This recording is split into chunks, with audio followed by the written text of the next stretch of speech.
la question, est-ce que selon toi, il y a une émotion qui est plus destructrice pour soi et qu'il faudrait quand même travailler en priorité parce que c'est pas...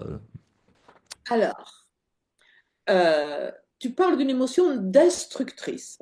Alors, Ah, ça ouais, m'évoque- ça m'évoquerait, s'il fallait les classer, mais est-ce qu'il faut s'amuser à classer toutes les émotions? J'en sais rien. En tout cas, il y en a une qui fait beaucoup de dégâts, c'est la culpabilité.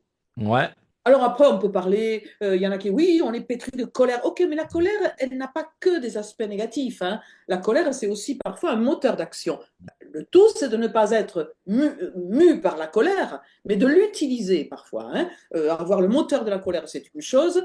Être victime de la colère, ça en est une autre. Mais bon, la culpabilité, ça me paraît quelque chose qui est assez destructeur. mm, C'est ouais, contraire à l'amour de soi. c'est C'est exactement. contraire à... Et voilà, c'est ça. Parce qu'on dit qu'il n'y a que deux émotions, la peur et l'amour. Bon, la peur contenant toutes les autres émotions qu'on peut décliner selon des vibrations qui ont été testées, plus ou moins basses, plus ou moins... Voilà.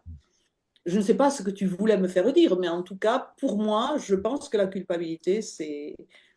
Voilà. Alors, moi, c'était ça, c'était ça. En fait, la culpabilité, c'était surtout la colère contre soi.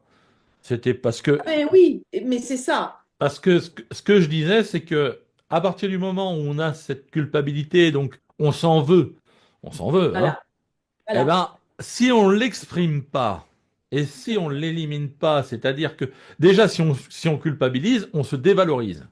Si on se dévalorise, déjà c'est pas bon. Alors, Mhm. alors